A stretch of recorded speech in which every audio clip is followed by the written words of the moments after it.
The sex test results of Imane Khelif from the 2023 World Championships have been released for the first time, with the medical report suggesting that the boxer is biologically male. Just 36 hours after World Boxing declared that Khelif, a highly controversial Olympic champion in women's boxing from last summer's Paris Games, would need to undergo sex screening to be eligible for any future appearances in the female category. The document at the center of this extraordinary saga was made public. The results were disclosed by an American journalist who revealed in Paris how the International Olympic Committee (IOC) had been alerted more than a year earlier that Khelif had the DNA of a male. The test was conducted on the boxer in New Delhi in March 2023, leading to Khelif's disqualification from that year's championships. The document, published on a sports website, summarizes the findings on Khelif as abnormal, stating, "Chromosome analysis reveals male karyotype." A karyotype refers to an individual's complete set of chromosomes, which in Khelif's case has been reported by the International Boxing Association, IBA, as being XY, the male pattern.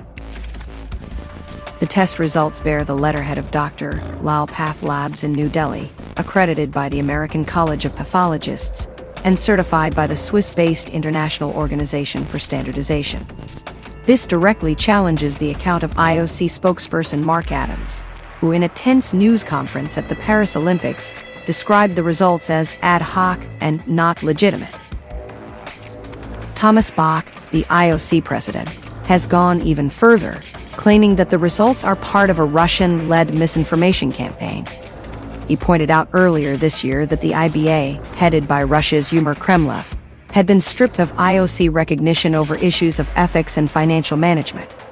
The official authentication of the Indian laboratory that conducted the tests on Khelif increases the pressure on the IOC to explain why it considers the results illegitimate. This situation complicates any potential comeback for Khelif. Outwardly, the 26-year-old has been defiant, even vowing to win a second successive Olympic gold medal in Los Angeles in 2028. However, World Boxing has ruled that Khelif is ineligible to enter future events as a woman without first submitting to the same chromosome testing that has already led to her disqualification at a global level. The governing body, provisionally approved to run Olympic boxing in Los Angeles, has announced that all athletes in its competitions over 18 years old must undergo a polymerase chain reaction (PCR) genetic test to determine their sex. The test detects chromosomal material through a mouth swab, saliva, or blood. Khelif, who was allowed to box in Paris because of female passport status, has failed to provide any evidence of having female chromosomes in the 9 months since the scandal erupted. World Boxing's stricter stance on this issue comes in response to widespread outrage at the scenes in Paris, where both Khelif and Taiwan's Lin Yuting won Olympic titles despite having been banned by the IBA the previous year on the grounds that they did not have 20 chromosomes. Italy's Angela Carini, the first opponent beaten by Khelif, described being punched so hard that she feared for her life.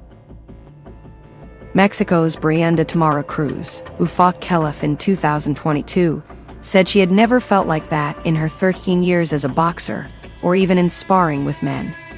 Latin American federations ultimately played a significant role in persuading World Boxing to prioritize biological sex to ensure fairness and safety for women. In correspondence seen by a sports publication, the Honduran Federation told the Women's Rights Network that necessary measures should be taken so that only women by birth can compete in women's competitions. Their Peruvian counterparts also strongly urged for the protection of women.